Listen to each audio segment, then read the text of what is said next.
What's going on, everybody? Welcome to the podcast. Thank you for tuning in. It really means a lot to me that you guys listen and leave your 5-star reviews. I don't take these for granted. I thank every one of you guys that listen. Thank you so much for doing this.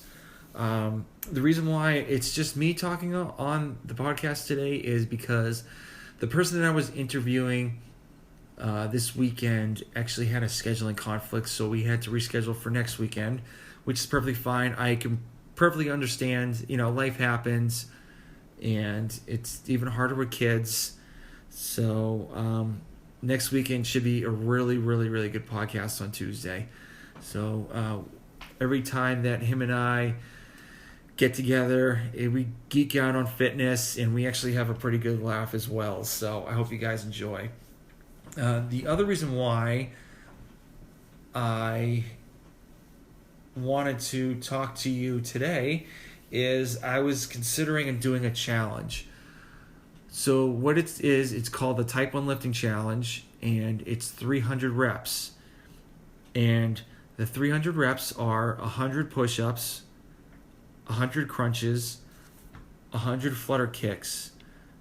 And you have to do these one after another. You can't split it up in 25 in the morning, 25 at lunch, 25 at the afternoon, and 25 at dinner. So you have to do these all at once. So 100 straight through, then get to the next one, 100 straight through, next one, 100 straight through. Now, obviously, I understand no one can do 100 reps all at once. So please just break it up in 5s, 10s, 15s, whatever you can do. But just try to make it to that 100 mark. With the push-ups, with scaling, there's two options that you could do for scaling.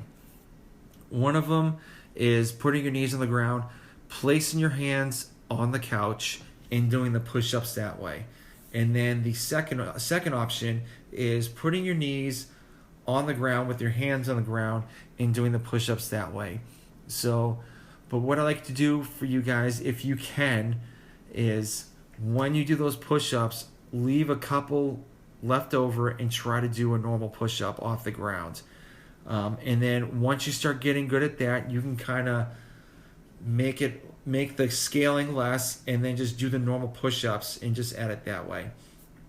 And then with the crunches, all I want you to do is just lay on the floor, hands to the side, hands on the floor, and knees up and feet on the floor as well. And what you're going to do is you're going to slide your hands down, and you're going to raise your shoulder blades off the ground, and that's 1 rep.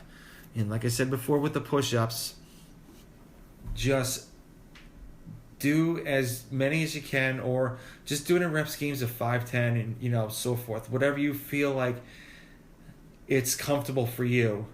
And then also with the flutter kicks, what I want you to do is your body laying on the floor, hands underneath your butt, and just kicking your legs like you're swimming in the water. Each leg kicking up counts as 1. So I highly recommend just point your toes out and do it that way. I feel like it's a lot better compared to just kicking your feet up. So give that a whirl. And like I said before with the flutter kicks and the push-ups and the crunches, just do as many as you can and then just take a breather. So obviously no one can really do 100 at once unless your abs are completely ripped and strong, and you guys can do it no problem. But the reason why I wanted you guys to do these 3 movements is, 1, the push-ups, so obviously to get your upper body a little bit stronger, so you can do like push-ups or any pushing movement, and maybe get the chest a little bigger for the guys.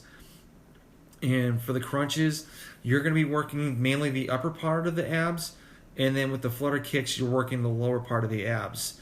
So the reason why with those 2 movements, so a lot of people have a really weak core, and these 2 movements are actually a great options to get your core stronger. So when you're doing lifting movements or any functional movements or doing anything around the house, just picking up stuff, you can at least brace your core, and your core will be stronger, so you won't have any issues, hopefully. When you guys do this, please, I'd love to see you guys tag me on Instagram, Twitter, whatever you guys do for social media, and just say type 1 lifting, and I will definitely repost you guys all my stories. So please just tag me, and I would love to see you guys are actually joining in as well. So I started this on Monday, which this is coming on a Tuesday, so don't worry about it. Just try to do 30 days with this workout. And also, please keep those questions coming in. I'm actually going to post something tomorrow about questions for next week's podcast. Just to let you know, I am not a guru. I never claimed to be one. I'm more of a learner, open book. I love to find out about new things, especially when it comes to fitness and diabetes, because I believe, especially with the diabetes part, that I am not an expert at all. I've only had it for 4 years, so I don't think 4 years is being really an expert. So, but I am trying to study up with those questions that you do send me, so I can give you the best information that I possibly can. So please leave those questions in, and also I'm going to put another post on my story about some questions. Tell me what you think about the podcast, or if you want me to add anything else, or what you think I should get rid of.